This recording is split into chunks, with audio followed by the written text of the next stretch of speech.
So hello, everybody. Thank you for coming in to Learn at Home today. This is our first live lesson of 2021. So we want to say Happy New Year and hope you had a safe and relaxing, winter break.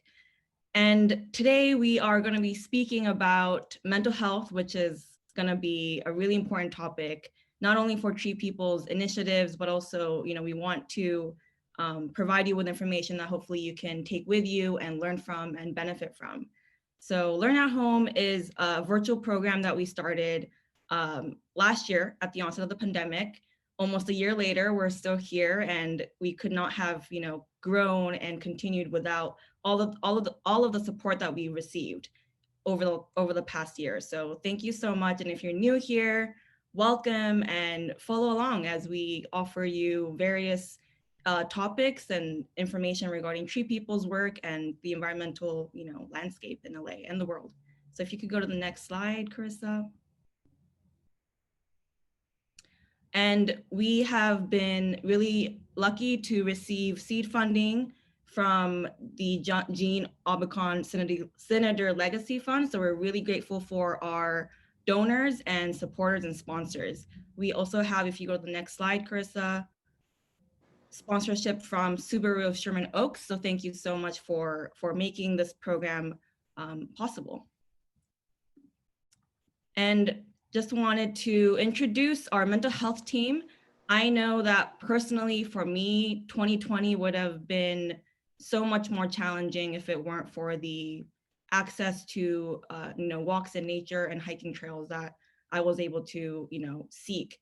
And right now, almost a year into the pandemic, I'm sure we're all feeling the stress and fatigue and the drain of just this ongoing pandemic. And now it's more important than ever to really take care of our mental and physical health. And so without further ado, I'm going to introduce our mental health team, Ariel and Carissa. And I forgot to introduce myself. My name is Emmy, and I'm a moderator for today's live lesson. And if you have questions, please don't be shy, put it in the chat. We love hearing from you. Any comments and questions are welcome, and we are going to be doing a Q&A session at the end. But hopefully, if you put your questions in the chat, Carissa or Ariel will cover your questions, and if they're not answered, then we'll be addressing them at the end. So, all right, let's get started. Great. Well, thank you, Emmy, for that intro. How exciting. We have folks from LA, Pennsylvania, Portugal. That is great. Please introduce yourself in the chat. I love to know who's out there and learn more about you, because this is about shared partnership, shared support, shared community. So we'd love to know who's out there. But I'm Ariel. I'm the Director of Education and Community at TreePeople. Mental health is near and dear to my heart. I think that we are all experiencing more and more mental health issues. We spend more time on the computer. We're more disconnected from our environment. And especially right now, we are feeling it with COVID. And I don't know about all of you, but my stress is up, my anxiety is up. And so I think it's really important to think about how we take care of ourselves, our self-care. What can we do? What small things can we do to make those things better? And how do we rely on science and data to think about those pieces? And that's what we're here today to share with you. So I'm very excited to be with you here today and to share our knowledge for what we have and also learn from you. And without further ado, I'll turn it over to Carissa. Hi, everyone. My name is Carissa. I am TreePeople's Education and Community Program Associate, and I am also a master's level social worker. So this is really near and dear to my heart, talking about mental health and how we can integrate nature to really benefit our mental health, our physical health, developmental, socio-emotional, everything basically is really benefited by integrating nature into our lives. And this is something that, disclaimer, I was super excited and interested about before the pandemic, but I'm even more excited about it now because of the pandemic, because we've really seen a lot of people really utilizing the outdoors more and more to really help a lot with the things that they might be experiencing due to the pandemic. Awesome. Thank you, Carissa, for that intro. So I'd like to start with a land acknowledgement today. We acknowledge that this virtual workshop is taking place throughout the unceded territory of California, home to nearly 200 tribal nations who have stewarded this land for generations.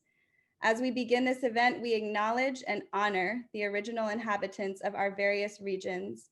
I am currently presenting from Eagle Rock, which is on the traditional unceded territory of the Tongva.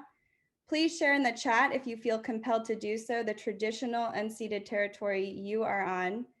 Chris is sharing native-land.ca to look that up if you need a tool. Much of what is shared in this presentation today has long been practiced by Indigenous peoples, and we are committed to continually engaging in self-reflection and are consistently working at being allies through learning, acting in decolonial manners, and sustaining relationships with Indigenous peoples across the greater LA and California region. Thank you all for sharing what territory you might have found from the map. Next slide, please. So to start this presentation today, I want to talk a little bit about TreePeople's work. And I want to talk about, really where my passions lie, which is our organizers and our education team and TreePeople as a whole. We do a lot of our work in what we call urban bright spot areas.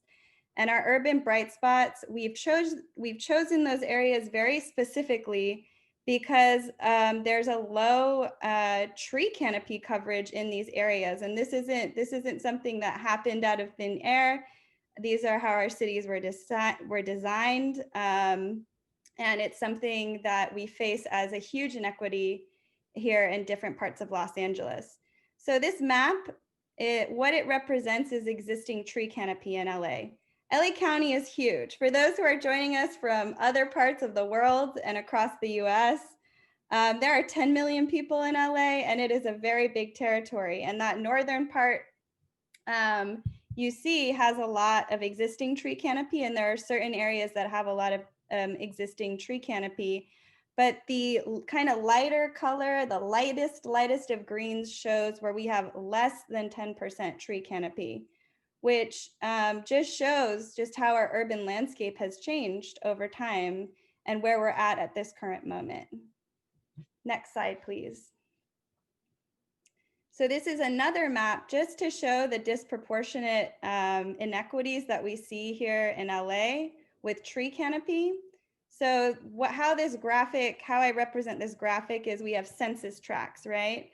And what this shows is every census tract in LA County. And then it shows the bigger the box, the more the tree canopy. And so what you can see here is that it's just disproportionate for tree canopy. We see high tree canopy in Pacific Palisades, Los Feliz, Brentwood, Shadow Hills, and another census tract in Brentwood. But all of those, if you look at the graph, so many of the tiny boxes don't have much tree canopy, and it's very disproportionate. Next slide, please. This is another great map. So there was this incredible tool created by California called CalEnviro Screen. So what does this map show? Well, basically, it identifies the communities most burdened by multiple sources of pollution and that are especially vulnerable to its effects. So it's not only pinpointing environmental injustices, it's also pinpointing communities that are particularly more vulnerable to its effects. And what it does is it takes the state's 8,000 census tracts using data on 20 indicators of pollution, environmental quality, and socioeconomic and public health conditions and represents it here on this map. So as you can see, the very, very red areas, are you noticing a trend where it looks very similar to the other map that I showed? And if you could go back, Carissa, it all aligns, right? It's no coincidence, right? The areas that have low tree canopy, go back to the CalEnviro screen, are also the areas where we see our biggest environmental injustices on communities that are particularly more vulnerable to its effects. And this is something we're very aware of at TreePeople, and that's why we center so much of our work in what we call bright spot areas that have low tree canopy coverage. Next slide, please.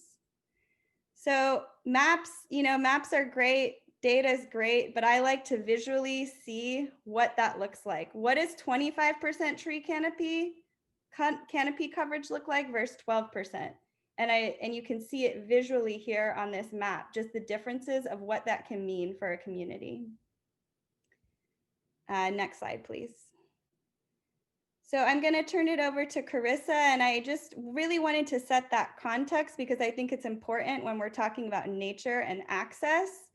It's very clear that there's a disproportionate amount of access to nature and trees in our communities, and so we need to think about that when we think about talking about how nature can benefit our mental health. All right, go for it, Carissa. Awesome. Thank you, Ariel, for such a great background on just equity and access issues that exist specifically in LA, but this can be applied across the nation, across the world as well. So I want you all to look at this slide, look at this image, and just write in the chat, what are some things that this makes you think of? How does it make you feel when you see this? Is it hot? Is it cold? I know we see a big open asphalt area. It looks like some sort of public transit here, which we don't know if that's polluting, could be polluting. Minimal sidewalk space, a lot of open. So go ahead and put in the chat how this makes you feel when you look at this. Overheated.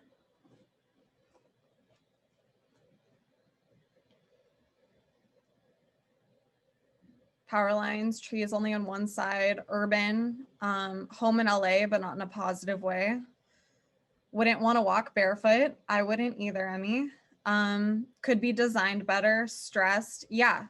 Congested, barren, I can never get that word right. But yeah, this is very hot, overwhelming, car-centric, high heat, not for moving people. Yeah, it's not a place personally I would want to walk my dog on in fear that she might burn her paws. I wouldn't want to park my car there either, because going back to it, steering wheel is hot, the whole car is hot. Look, sound is an issue. Yeah, lonely, lacks any public art. Awesome. Now, when we look at this image, what are some things that come to mind? What are some ways that you feel? Safe, cool, fresh, safe, oxygen, clean. You want to take a walk? Me too. Yeah, welcoming, beautiful, green. Well, you guys are typing too fast. I can't keep up. Relaxing, healthy. Yeah, definitely. This is a place where I would love to have a picnic, take my dog for a walk, park my car there for the shade, less polluted. Yeah. So this is what we want a lot of our streets to look like. This would be our ideal with the tree canopy, where the trees are providing shade to the area that's below. Awesome.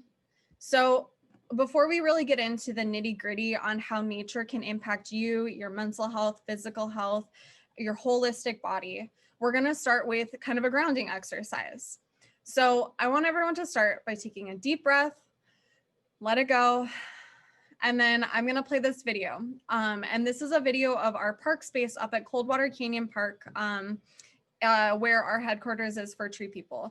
And as we go through this video, I want you to really pay attention to your senses. What are you feeling? What are you seeing, hearing, smelling? And just be mindful of each of these senses as we really as you watch the video.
Awesome.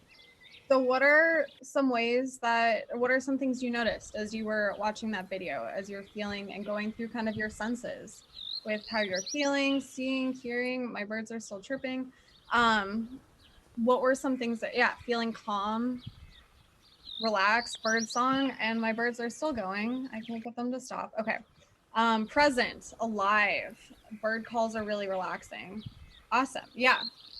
These are all things that you feel. And this is definitely a practice that you can really integrate into your life if you don't have access directly to a park space.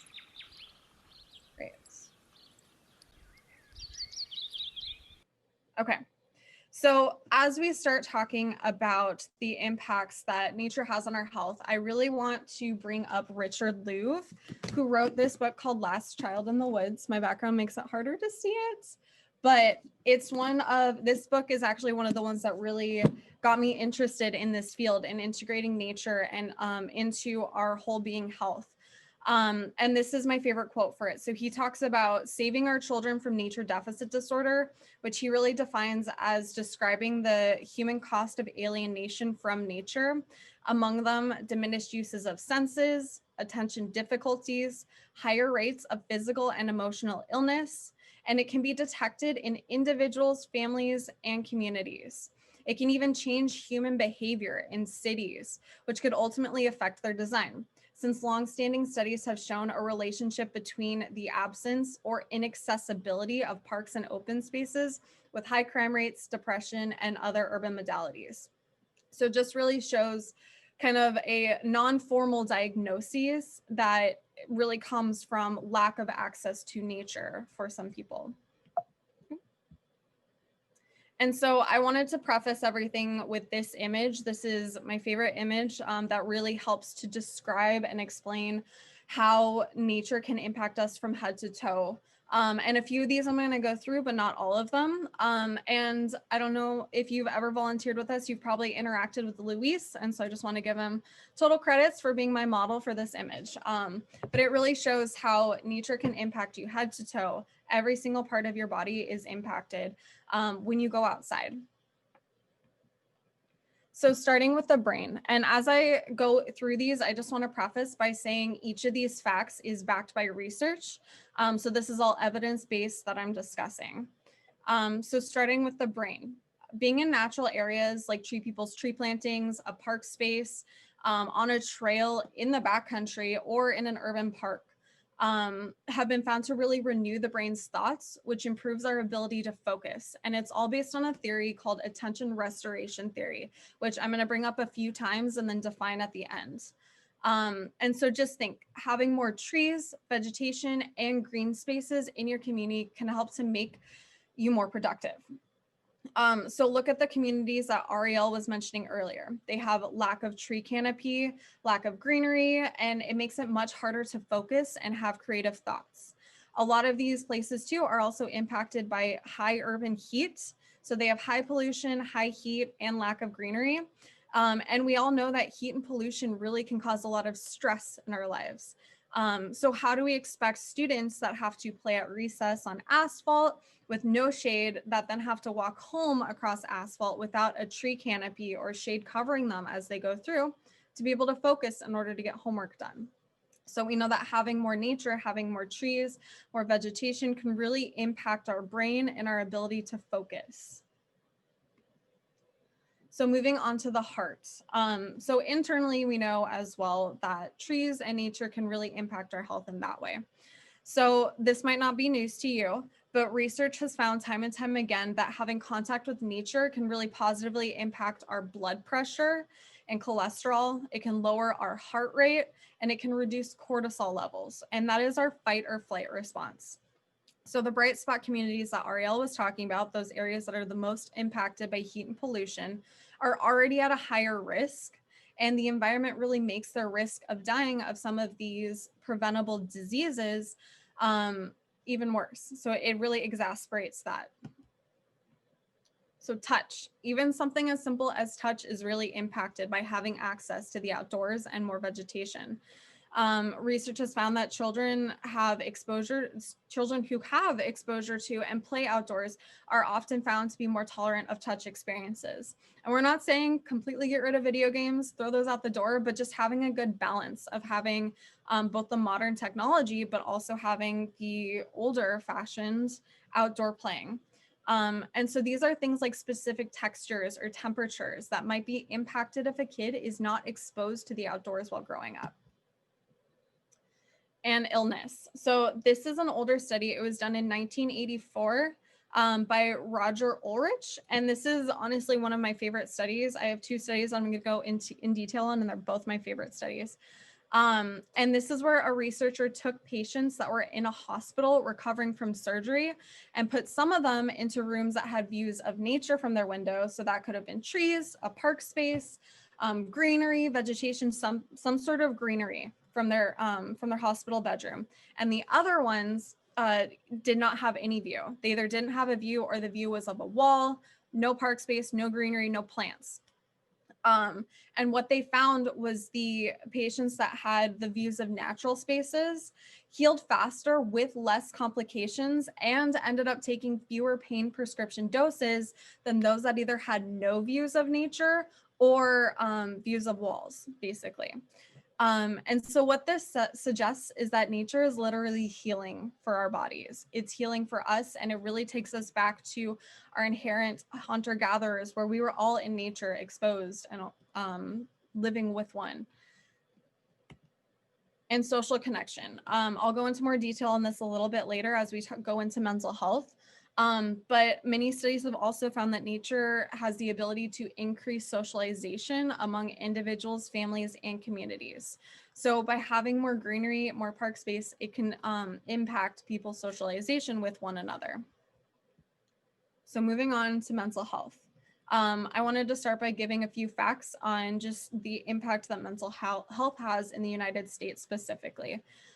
So right now, over 1 in 10 adults over the age of 18 have reported regularly having feelings of worry, nervousness, or anxiety. 1 in every 20 report regularly having feelings of depression, and that is from the National Center for Health Statistics. And in June 2020, a survey from the CDC of over 5,400 US adults found that about 41% of people have reported at least one adverse mental or behavioral health condition. So that includes things like depression, anxiety, post-traumatic stress disorder, and substance use. And what the CDC also found was that rates were 3 to 4 times higher than the rates 1 year earlier. So what this really suggests, which is something that I believe we all probably have assumed at this point, is that COVID has really exacerbated the rates of mental health diagnoses and mental health, at least people reporting a lot of these symptoms of diagnoses like depression, anxiety, PTSD, those sorts of things. And I'm not sure about you, but I've definitely felt it. I've felt those high highs and those low lows that really are associated with COVID. Many of us are still grieving the normalcy of before. We know people who have been impacted directly or indirectly by the pandemic. We really miss what we once knew. And I know a lot of us crave that, to go back to that. But now we're going to talk about how nature can really help to alleviate some of those symptoms. And with that, we're going to start with anxiety. So exposure to nature has really been linked to decreased levels of stress, anxiety, and aggression. And this all really goes back to the stress hormone cortisol. That is our fight or flight response. And that's being impacted neurologically in our brains when we go outside. Oh. So next is ADHD. So this is attention deficit hyperactivity disorder. And we know that in the last decade or so, ADHD rates have gone up exponentially among children. And we know also research has found that children with attention deficits often concentrate better after taking walks in the park. So what this suggests is that when kids are able to go outside and play in a park, specifically the more natural, the more better, they're able to then sit in class, whether it's behind a screen or at a desk with a bunch of other students. the more they're able to concentrate, pay attention, learn, be responsive and participatory in class. And so that's just something that I find amazing. But research also suggests that residential green spaces in childhood are associated with lower risks of psychiatric disorders from adolescence into adulthood. So depression. We know that mild depression is one of the most common mental health diagnoses that some choose to treat with medication. But we also know that being outside is one of the best ways to fight these depressive symptoms. So as minimal as 2 40-minute walks per week in nature can help to prevent mild depression. And mild depression really can be debilitating for some. From feelings of irritability and anger, difficulties concentrating, insomnia, and more. But we also know that nature can really help to alleviate some of these symptoms. And here's attention restoration theory. I know I brought it up a couple of times, and it's the most solid theory that I've been able to find that really explains why people consistently report this sense of renewal after encounters with wilderness and other natural environments. It's that breath of fresh air that you feel, or that relaxing feeling that you feel after being outside, whether or not you're moving outside, running, walking, hiking, scooting, whatever you do outside. It's just that really relaxing feeling that you feel afterwards, which then contributes to our mental health as a whole. And this is another interesting study that I wanted to bring up as well. So there was a study done in Chicago by Professor Kuo, who had 2 different buildings. They were complex buildings that people were living in, and everything was controlled for in them. So the people had the same backgrounds, they were from the same demographics, they worked the same jobs, earned the same income levels. Their kids went to the same schools, they were about the same ages, everything was controlled for. The only thing that was different was one of the buildings had more greenery and a park space outside, and the other one didn't. So it was just completely bare. There was dirt, but not really a park space. So there wasn't any trees, any vegetation, anything out there. And what this study found was that less crimes occurred in the complex that had more greenery. So what this study is suggesting is that the level of greenness within a community can predict the number of crimes that have occurred, even after some variables have been controlled for. And then also with this study too, the researcher then did a second study on the same complexes and found that more people were observed in the green spaces, in the area where there were more green spaces, which is also suggests that people felt more connected to the people that were living in their community. So this really suggests that it decreases loneliness and that people are more likely to engage with one another when there is more greenery, more park space in their local community. So why is this important? What is the need? Right now, really integrating nature into our mental health is not a mainstream practice. Many mental health practitioners do integrate some sort of nature, whether it's going out for walks with their clients or doing other things with their clients that involve a natural space. But a lot of them integrate it as an additional supplemental practice, but don't really know the true benefits of nature on a holistic well-being.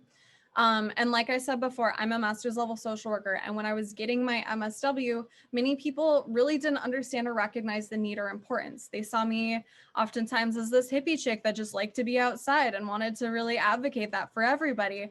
But when doing the research and coming back to people, they were more interested in that. And that's something that I really want to help. And as TreePeople as a whole, we really want to help make that mainstream, integrating nature into communities for our health. Not only just our physical health by decreasing pollution and the urban heat island effect, but also helping our mental health, our developmental health, which I touched on, socio-emotional by feeling more connected. And another point on social work is our approach is really the person and environment approach. And I don't know how many people on this call are social workers, but the person and environment approach really focuses on how the social environment is, but often lacks what the physical environment, how that impacts us. And so that's another goal, is to really make it more mainstream. And also every time we put on workshops, pretty much anywhere, whether it's in our schools or in our bright spot communities that Ariel talked about, or not in our bright spot communities. A lot of people really want to know this data. They crave it for why it is so important for our mental health, because inherently we all know that it's good for us to go outside to get a breath of fresh air that's not polluted by the environment or by pollution. But this actually gives statistics, facts for why it is important. And so, yeah, and we know this is specifically because the rates of mental health are going higher. So more and more people are craving to have this cure. But I do want to give the disclaimer that nature can only go so far. If you are having serious mental health problems, you need to see a professional for that. And we are not providing that sort of professional advice. But we also want to urge policymakers in prioritizing planting trees in areas that may not have access to them, increasing access to green spaces and access to nature, parks in local communities, and investing in school greening. And this is really one of the ways that we hope to make communities healthier and more resilient. And so what are we specifically doing at TreePeople? So in building this mental health program, we have 3 components specifically to it. And that's our mental health workshops that I briefly touched on, partnerships with health organizations, and research opportunities.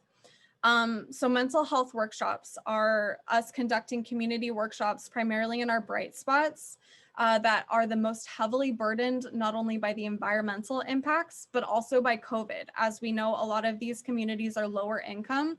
Therefore, a lot of them are essential workers that are working right now. And when you look at what the CDC and the WHO are reporting, it's essential workers that are being the most impacted by COVID.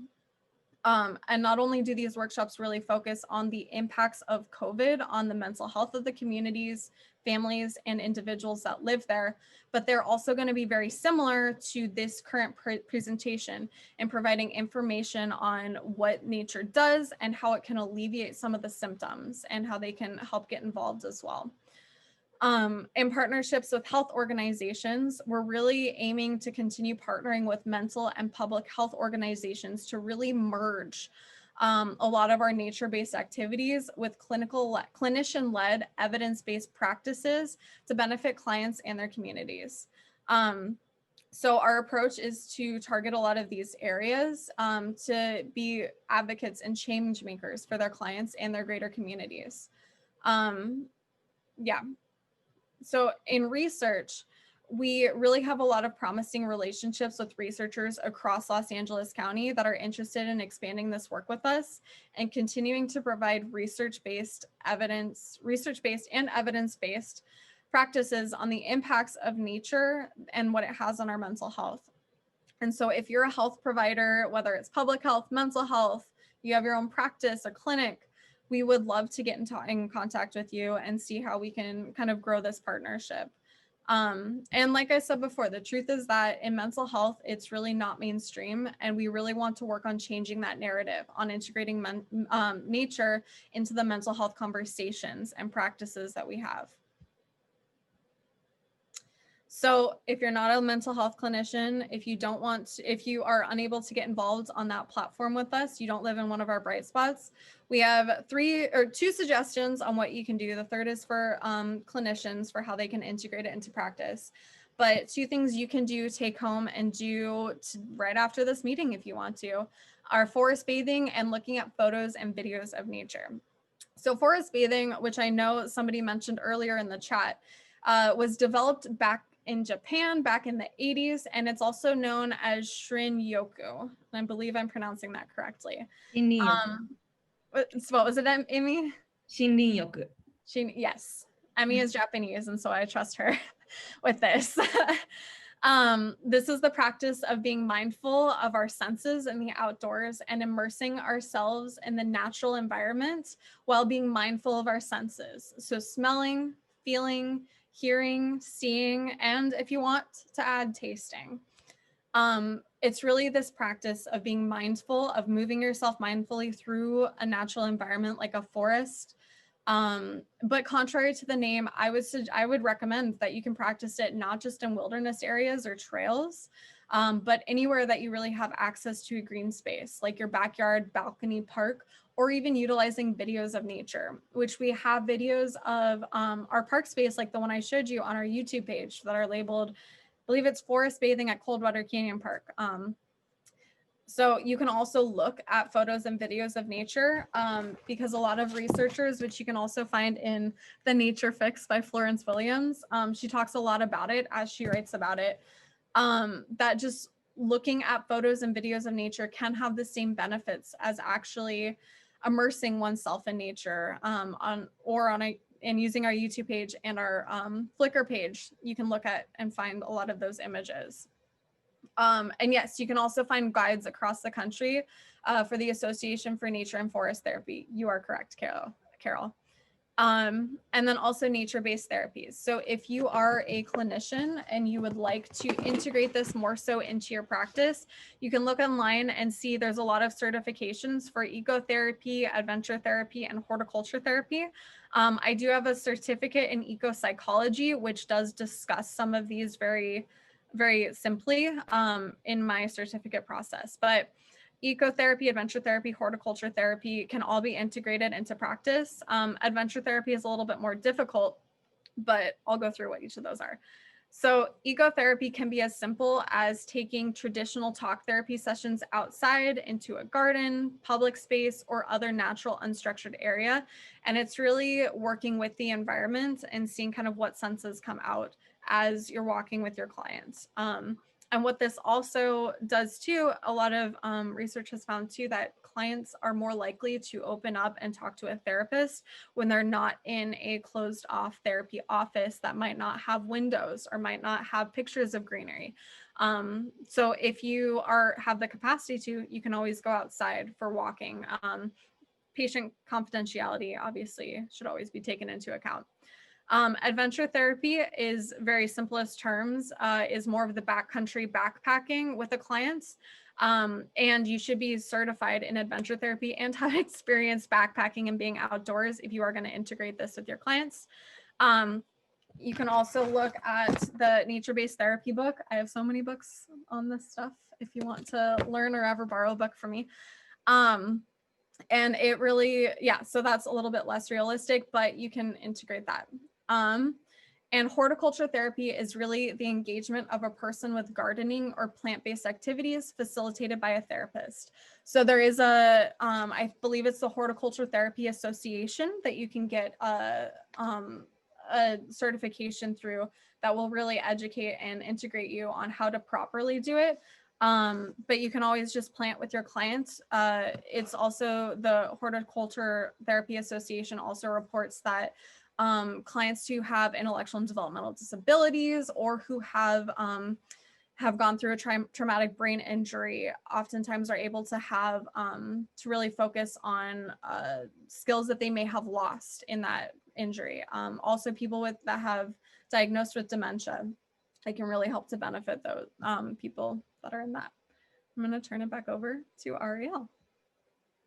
Thank you, Carissa. Thank you for sharing all that great information. And, I think that especially right now, it's important to get out to nature.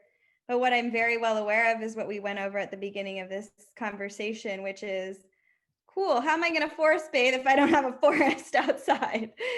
So I wanted to give a little advice from our organizers. We have a great team of organizers working in our bright spots in Linwood and Huntington Park and the Gateway Cities and the Northeast San Fernando Valley and Watts. And, we asked them, what's some advice we can give to folks right now to access nature if you don't have a forest in front of your apartment or your house or wherever it is that you live?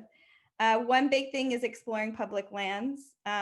This to me, is just so essential. And a big thing that we see is just sharing information with community members that our public lands exist. They exist for people and for people to use them. And that is really important when we share information, and that access is really important.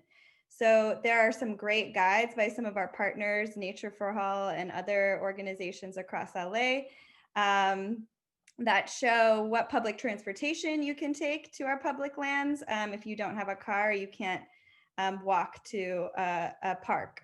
There are some really phenomenal affinity groups, and there are affinity groups all over the US and the world.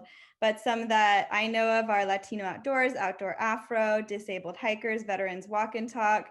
There are so many of them. And I know that this is really important because the outdoors is not necessarily a safe place for all people. People don't feel safe, and that's because of many issues of racism and just not welcoming people to our spaces. So there are some phenomenal affinity groups that you can find that can help to kind of tackle that.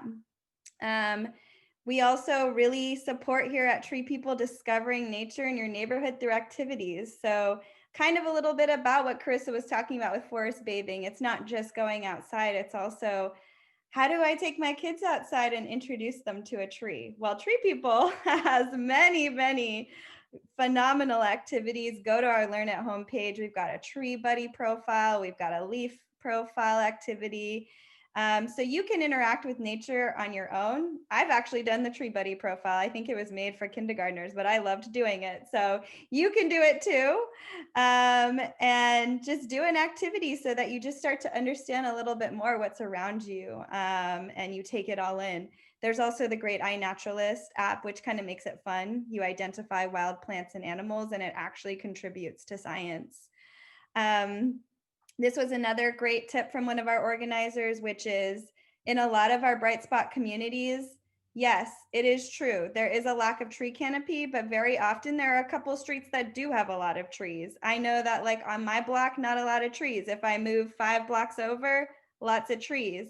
So finding those streets that have a lot of trees and going with a friend, this is really important because we also we want to feel safe. We want to feel able to walk. And so figuring out safe streets, walking with friends in a safe manner right now with COVID, with masks 6 feet apart. These are just some tips that we've gotten from our organizers. And then lastly, this again maps back to forest bathing, but this is something I love that one of our organizers shared, which is walk up to a tree and engage your 5 senses. You know, start by smelling the tree, hear the tree. You know, I don't know if I can recommend tasting the tree, but you know, it's really up to you. I won't police anybody around that. I won't, discount anybody for wanting to taste a tree. I've seen it before, it happens. But use your 5 senses to really engage with that tree, and you'll find that you start to feel a little bit different. You start to understand the tree a little bit more. And as cheesy as it sounds, it works. It works to calm yourself. It works to be a little bit more mindful in practice, and is something that our organizer wanted to share. All right, next slide. And I would love you all to share your tips in the chat because we are evolving these presentations. Yes, you can eat fruit from a tree. That's a very good point. And I wanted to share that this mental health program at Tree People is brand new, and it's because we've gotten, more great folks like Carissa who are social workers that want to integrate nature more into practice. And so if you want to chat with any of us, here's our contact information. We're open to partnership. We're open to folks that want to support this work. And we're really excited about the steps that we can take around mental health because it's just so, so important now and as we continue on in addressing these mental health issues. All right, next slide, please. Any questions for us? That is our presentation. You can feel free to add them in the chat if you have any questions. Yeah, thank you, Ariel and Carissa, so much. That was really, really interesting and very compelling. I wanted to say that I've been using iNaturalist. It made the walks, during quarantine really fun, and also in a sense makes you feel less alone when you kind of figure out what species of plants are in your neighborhood, or when you're walking, you kind of start to acknowledge these plants that we don't really often think of as like, you know, we think of them as trees are always just there, but they're living animals, or yeah, you know, they are like in our community. And once you get to know a little bit more about those trees and the species where they're from, it just makes you feel like you have plant friends around you. iNaturalist is an app. It's an app for your smartphone, and it is from Nat Geo and other organizations that encourages regular citizens to take photos of plant species and identify the species, and you can basically see, you know, what species are present in your neighborhood. It's really great.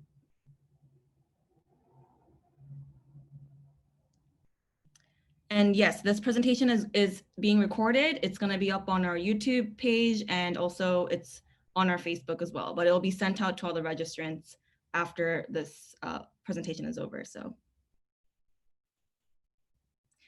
we can also include the book recommendations that Carissa referenced in the follow-up email, and other, we can include the iNaturalist website and other websites that we included.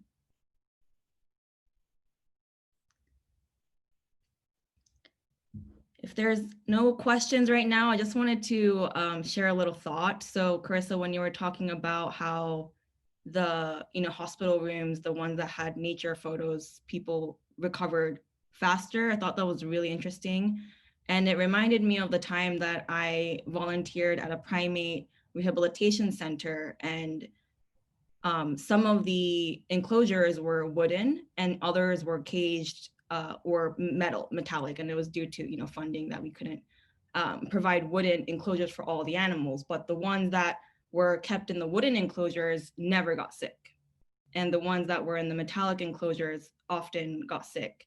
So just really, really interesting, because it reminded me of that, of how, you know, it heals us to be close to nature and trees. Hey, Amy, I saw one question that I want to answer. So someone asked if we work with people experiencing homelessness. And that is a great question. Currently, we have no programs like that, but we do have this program that we're working on, and I wanted to share information about it.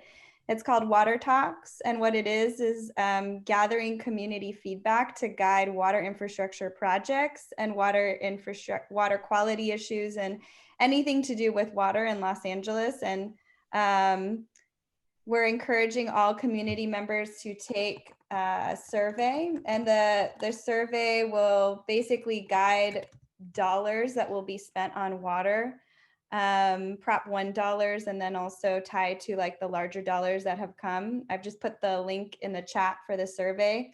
If folks in LA on this webinar could fill it out, that would be great. But mapping back to homeless, there is a portion of that program where we do need to do homeless outreach. And so we have developed a strategy for that. And we want to build more partnerships. To think about the second piece of your question is, how can we build partnerships so that we are thinking about that, and we are thinking about ways to partner around nature-based therapy, exposure to trees, forest bathing, all of that to folks experiencing homelessness. So thank you for asking. Yeah, I did want to add on that too. We have worked a few times with people who are clinicians that are working with people experiencing houselessness.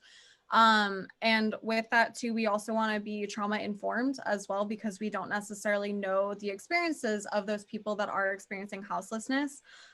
Because going to a park space for a tree planting, or going up to our park space at Coldwater Canyon Parks, could be traumatizing to them based off of what their experience may have been. So we do want to be trauma informed regarding that. But we would love to work with therapists that would like to integrate that with clients' permission to come to our tree plantings, to come to our park space, and utilizing that as a therapeutic place to be, to hold therapy sessions, basically. So Sarah, apologies if I'm pronouncing your name wrong. If this is something you're interested in, like, please feel free to reach out to us, and we would love to set up a time to chat and see how we can integrate our work with yours together. Carissa, can you also answer her second question about possible career paths towards working in nature-based therapies? Yes. So a lot of that you would be able to find just looking up nature-based therapy or ecotherapy. You can find a lot of that stuff. If it depends on if you want to do more hiking therapy or backcountry therapy as well.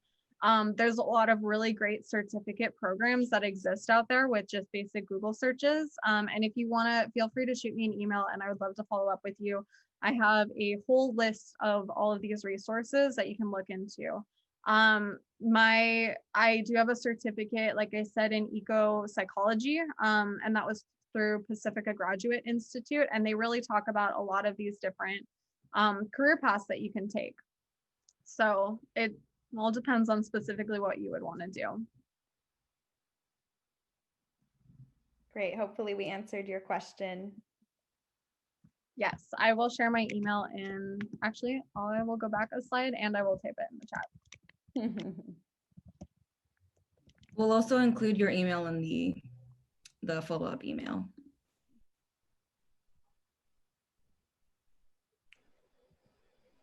Great. Any other questions that folks have? And love that we have so many international people today. It's great to welcome you. I know you're probably calling in at some weird hour, so thank you for your dedication. And we're all tree people, right? From here all the way to wherever. So we really welcome you and thank you for coming today.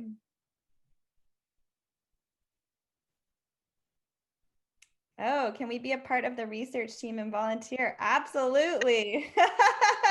Carissa is looking actually for as many people as possible to help out. Again, this is a new program, so we need help.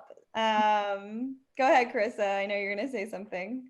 Just, yes, please come volunteer with us. Volunteer with TreePeople as a whole, but if you want to do mental health, I would love to have you help me out with this, help Ariel and I out with this. Yeah, and just as a follow-up with volunteering, we can always use help. We can always use help. We are actually about to launch a big volunteer effort to do some phone banking around that Water Talks survey that I talked to you about, but we also have in-person planting events that are COVID safe. Those will not be starting back up though until this surge goes down. We're very aware we are taking COVID extremely seriously here at TreePeople. So just stay tuned, check our website, stay on our newsletters, and we will notify folks when we're opening back up volunteer events. We're planting about 2,000 baby trees in the mountains, so that's a really fun experience to come out on. We're doing a lot of tree care in Huntington Park, in San Fernando. We're starting to plant baby trees in Watts right now. So you know, there are a lot of opportunities. Stay in touch with us because we will be starting those back up when it's safe to do so.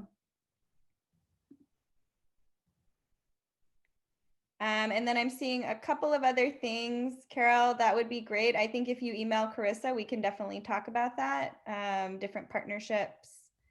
And yeah, thank you all so much for your wonderful comments. And we've really enjoyed being here with you guys today. Thank you, everyone. Thank you, everyone.